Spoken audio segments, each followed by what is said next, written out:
You might think pirates spent most of their time brandishing swords and shouting "Arr" at passing ships, but their biggest enemy wasn't rival buccaneers or even the dreaded Royal Navy. Nope, their true nemesis was something way less glamorous but far deadlier: getting reliable directions at sea. Imagine being tossed around the Caribbean with nothing but ocean as far as your eye can see and know. Idea if you're headed to a hidden cove or straight into a coral reef. That's right, pirates were navigation challenged long before GPS or Google Maps made us lazy landlubbers useless. But here's something history books don't tell you. Some crafty corsairs of the early 1700s actually created the first compasses not from fancy magnets or exotic metals, but from something as humble and absurd as old spoons. Yes, spoon compasses.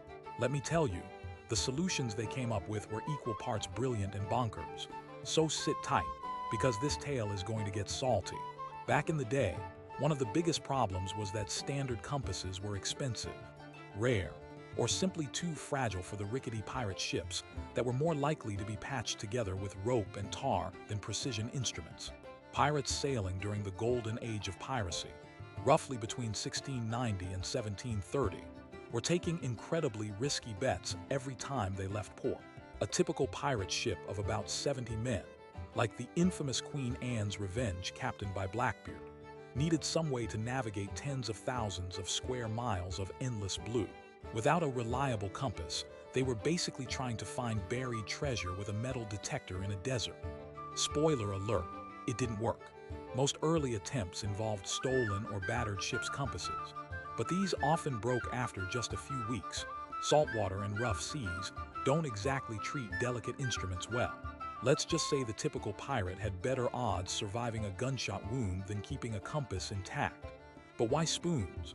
It sounds ridiculous. Well, according to some lesser-known pirate lore and obscure ship logs saved from the Caribbean, spoons were everywhere on a pirate ship. Every man ate porridge or salted beef with one.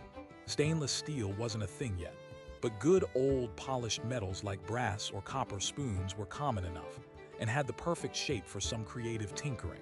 Pirate crews, being notoriously thrifty and brilliant problem solvers, especially when it came to improvising under duress, started experimenting with magnetic properties found in some of these metal utensils. Here's where it gets interesting. They noticed that if a spoon was magnetized just right, perhaps by rubbing it on their gun barrels or striking it against a lodestone, that's a naturally magnetized rock, the ancient pirate version of a fridge magnet. The handle would try to point either north or south. It was crude, it was quirky, but it worked better than nothing. In fact, some lasted up to 24 to 48 hours at sea before losing their pull, which was a massive leap compared to the busted compasses that might barely function an hour. Now, of course, getting a spoon to point north wasn't as simple as waving it around. Pirates faced a ton of failures along the way.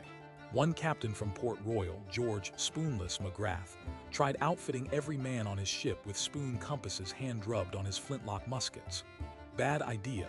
Really bad idea. Turns out the magnetic fields from cracked gunlocks were uneven, and the spoons kept spinning wildly or magnetizing in opposite directions. His crew kept arguing over which way to set sail, leading to arguments, missed targets, and even a mutiny threat. Which, talk about ruining your fearsome pirate reputation. It was chaos, and McGrath's ship was delayed for weeks before they had to throw the spoons overboard. His crew reportedly muttered about this experiment for decades, comparing it unfavorably to actually fighting sharks. Other pirates tried soaking their spoons in salty water or dipping them in vinegar to improve magnetism. Spoiler alert, it didn't work. Instead of magnetic compasses, they got rusty spoons and stomach aches. Interestingly, the vinegar-soaked spoons created a lovely greenish film of verdigris that, while less helpful for navigation, was apparently a good conversation starter during long nights in the galley. Because nothing says pirate swagger like arguing who has the smelliest spoon. Here's the kicker though, pirates eventually stumbled upon a surprisingly effective method without even fully understanding the science behind it. They figured out the real genius was in how the spoon was balanced and suspended, not just how magnetized it was. Rather than wedging a spoon onto the deck or holding it clumsily in their hands, pirates combined the spoon's natural curve with strings and corks to suspend the spoon horizontally inside small wooden boxes lined with wax paper. This setup minimized friction and let the magnetized spoon handle swing freely, basically their version of a gyroscope. The cork and wax were essential because without them, the salt air would corrode anything metal in less than a week. Think of it like an early form of anti-rust coating, pirate style. These spoon compasses could maintain a decent directional heading for up to 3 days in calm weather, 70% effective according to ship logs from privateer vessels. Not exactly foolproof, but way better than wandering lost and hoping the stars would play along. Now, if you think this sounds like some trial-and-error madness, you're absolutely right. One of the funniest documented stories involves the ship, the Lucky Cutlass, led by Captain Mary "Mad Spoon" Davies. She insisted on testing spoon compasses over traditional ones, confident in her crew's deadly accuracy with spoons. The first test ended spectacularly when a magnetized spoon swung off the hook and hit the ship's navigator squarely in the eye mid-voyage, causing a delayed navigation decision and a near collision with a reef. Now, Captain Davies has gone down in pirate lore for insisting pirates take a daily spoon compass exercise just to boost morale and prevent fighting. She reportedly claimed the spoons were also excellent for stirring grog, or, as the crew preferred, smashing the occasional rat. I guess even pirates had unexpected human moments where practicality met pure insanity. The science behind why these spoon compasses worked wasn't discovered by pirates, of course. They just knew what seemed to point north stayed put longer than other spoons. Modern science tells us that the metal in these spoons, typically a blend of copper and iron, could be magnetized by friction or contact with a lodestone or firearm.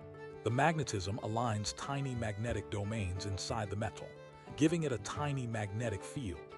It's basically the same principle behind the compass needles used by sailors for centuries, though more rudimentary. When suspended in the right way, gravity and magnetic pull combine to make the spoon handle align roughly north-south. Not exactly precise, but enough to prevent navigation disasters in the majority of cases. So turns out pirates accidentally discovered their version of a water treatment plant, except for navigation instead of hydration. Here's a surprising bit that most folks miss. This spoon compass innovation wasn't just a stopgap tool. It actually fueled some of the most infamous raids of the early 18th century. Pirates were able to extend their range into less charted waters because their spoons gave them just enough directional consistency to sail through the Gulf of Honduras or weave the Bahamas without ending up stranded. Captain Henry Avery's crew, for instance, reportedly carried special navigation cases filled with spoon compasses on their voyage that led them to plunder the Mughal treasure ship Ganjai Sawai in 1708. Historians suggest this improvised tech increased their chance of surprise attacks by at least 30%, kind of like giving them the early pirate version of night vision goggles, only with spoons instead of tech. And as if spoons weren't quirky enough, some pirates took it a step further by decorating their spoon compasses. Instead of plain metal, crews etched crude maps or symbols into handles, turning these tools into good luck charms or secret messages passed across decks during long voyages. It's funny to think that something as simple as a silver spoon moonlighting as a pirate's compass could carry such mystique, proof that even in the swashbuckling era, pirates had flair for practicality wrapped in superstition. So next time you see a spoon in a drawer, imagine it as a tiny compass soldier sent by a pirate crew sailing for gold under a violent sunset. But before you get too romantic about spoon compasses, remember they were far from perfect. Storms wreaked havoc on their delicate balance, and fierce winds sometimes knocked the spoons off their mounts entirely. Plus, the salt air meant replacement spoons were a constant necessity. A typical pirate ship needed about 60 to 80 spoons per month just to keep enough compasses going for every crew member to have at least one. Think of it like the 1700s pirate version of replacing your smartphone screen every week. Between thefts, breakages, and the occasional spoonie duel for the best compass, pirate ships involved a heck of a lot of spoon maintenance, which wasn't anyone's favorite chore when there were rum rations to pour and crow's nests to man. So, the spoon compass stands as a testament to pirate ingenuity rooted in desperation, thriftiness, and an unshakable will to survive. It wasn't fancy, It wasn't flawless, but it got the job done just enough to save lives, steal treasure, and create legends. And unlike a shiny sword or a treasure chest, you can't swing a compass spoon to intimidate a foe. But as pirates proved, sometimes the weirdest ideas keep you afloat and pointing north in the most unpredictable seas. Alright, so pirates finally got spoon compasses to work well enough to point roughly north for a couple of days, which was a huge leap from aimlessly wondering if the next wave was going to be a friendly dolphin or a watery grave. But let me tell you, the story doesn't end there. No, because true pirate genius is also about surviving the chaos on board and dealing with the usual sea disasters. After all, what good is a compass if the ship is leaking like a sieve, or the crew is too busy arguing over the last spoon to use it properly? So naturally, pirates had to get creative with everything else on board, and spoiler alert, it was as messy, funny, and downright bonkers as you'd imagine. Take ship maintenance, for example. Pirates didn't exactly have the budget for fancy shipwrights or state-of-the-art tools. Instead, they relied on some truly grotesque but effective methods to keep their ships from falling apart mid-raid. Let's just say that barnacles, those tiny sea villains that glued themselves to every available surface, were the bane of any captain's existence. These little crustaceans made the hull heavier by roughly 300 to 500 pounds every month spent in warm waters. Talk about a serious drag. Too much barnacle buildup slowed ships down so badly that Royal Navy ships could practically catch them by walking on water.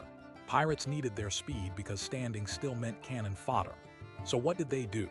Instead of fancy scrapers or brushes, crews used old spoons. Yes, the same spoons that sometimes doubled as compasses to chip away the barnacles during their rare moments ashore, or even while sailing, precariously climbing the sides of the ship on ropes in seas that could toss a bathtub around. It was basically barnacle removal with a side of pure terror and scraping sounds that probably haunted their dreams.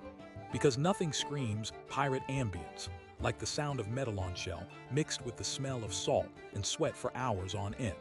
Pretty disgusting, right? But effective. Now, if you think spoons were the only multitaskers on pirate ships, hold your grog because hygiene was a whole other battlefield. Pirates are famous for being filthy, and rightly so, given they often spent months at sea with no bathing other than saltwater splashes and the occasional rainstorm. But bad hygiene meant outbreaks of lice and scurvy, and neither makes for a feisty crew. So pirates had to invent their own daily rituals for cleanliness that were less spa day and more survival drill. One surprisingly effective method involved soaking scraps of old linen and cloth in vinegar. Yeah, that stinky greenish stuff from the spoon experiments earlier, and then wiping down the decks and even sometimes their own bodies. Vikings couldn't have been happier with this setup. The vinegar's acidity helped kill bacteria and fight off lice infestations. Pirates didn't know about germ theory, of course, but they learned. If it stinks a little but keeps the bugs away, it's worth it. Sometimes they'd even add a little seaweed for scrubbing power, which left the deck smelling like a kelp salad. But hey, better than plague on board. Speaking of scurvy, which killed more sailors than cannonballs or hangings, pirates had to get creative on food preservation. And not just because their salted pork sometimes turned into something resembling pet food gone bad after 6 months. They started soaking herbs and citrus peels in rum, their ubiquitous pirate spirit of choice, creating a makeshift medicinal tonic that they passed around to keep scurvy at bay. Here's where it gets wild. Since actual lemons and limes were rare and expensive, some crews resorted to stuffing spoons with dried herbs to deliver tiny doses of these vitamins during meals. Not exactly a prescription drug, but every bit helped. Sailors reported that those who took these herb-soaked spoons maintained better gum health and had more pep during raids. Modern science backs this up, showing that even small amounts of vitamin C can stave off scurvy symptoms for weeks. So yeah, ain't pirates the original health nuts? If health nuts were also fond of stealing treasure and dancing with cutlasses. But back to navigation. The spoon compass wasn't perfect, and pirates had to combine it with other methods, especially during storms. Remember, storms were their #1 enemy on the open sea. Ripped sails, tossed cargo, broken masts, and seasick crews were all par for the course. So how did spoon compasses perform under the wrath of Poseidon? Spoiler alert, not great. Because the crucial element was that the spoon had to be balanced and suspended perfectly. A storm could slam it around so much it spun in circles or flew right off its mount, causing confusion and sometimes disputes over directions just when every second counted. Pirates tried all kinds of duct tape equivalent fixes, like strapping their spoon compass boxes with leather cords or wedging them inside empty rum barrels. One famous tale from the ship Revenge of the Black Skull tells of a storm so violent that the spoon compass was last seen flying through the air and embedding itself in the captain's parrot's leg. Talk about unhelpful navigation advice squawking in your ear. That parrot reportedly gained quite a reputation for being the worst navigator in pirate history. Of course, when spoon compasses failed, pirates had to rely on old-school dead reckoning, using their knowledge of wind, speed, and time to estimate their position. Not exactly an exact science when you consider the average pirate ship sailed at 4 to 5 knots, and currents could push them off course by several nautical miles daily. This led to many accidental detours into dangerous reefs or uncharted islands, which were bad news and good news depending on whether you like swimming or buried treasure. Once Captain Thomas Wavebreaker Roberts managed to mistake an entire island chain for the Bahamas thanks to a broken compass and an overeager crew waving spoons like magic wands.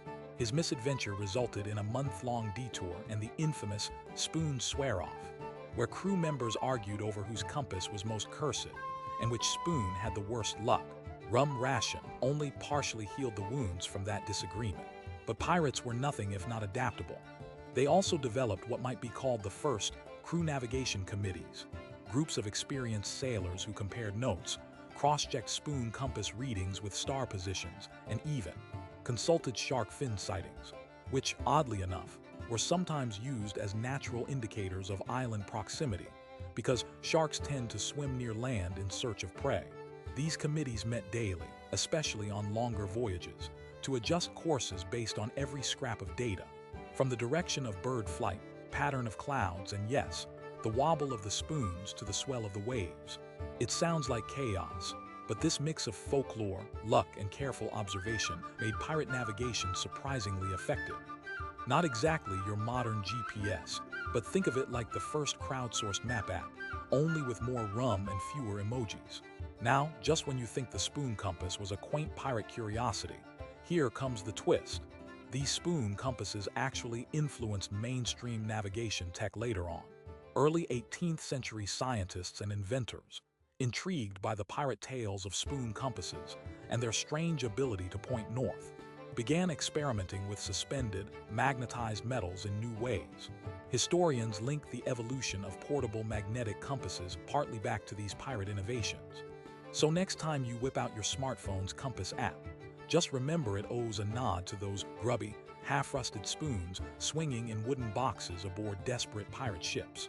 Pirates may not have invented the compass, but they sure gave it a quirky, spoon-shaped upgrade that carried them through one of the most dangerous chapters of maritime history. And what about spoons after the pirate golden age faded? Well, those little pieces of metal didn't just disappear into obscurity. Former pirates who settled in Caribbean havens reportedly kept spoon compasses as family heirlooms, sometimes over-embellishing their navigational accuracy for tall tales in taverns, making them priceless curiosities and coveted artifacts. Some spoons even ended up displayed in maritime museums, bizarre relics reminding us how necessity really is the mother of invention, even if the invention looks like it barely survived the galley fire. At the end of the day, the spoon compass story is a perfect snapshot of pirate life. Rough, scrappy, occasionally ridiculous, but ingeniously effective. It marries the spirit of improvisation born of desperation with just enough scientific accident to keep things eerily working. Pirates didn't have the luxury of accurate instruments, so they invented their own, proving that brilliance doesn't always show up in polished brass. It sometimes hangs from a string and wobbles in a box over a ship's weather-beaten deck. So the next time you're staring at a spoon or fumbling with your phone's compass, tip your hat to those tattered crews of the early 1800s who turned tableware into treasure maps and tiny compass soldiers guiding them through the wild, salty abyss.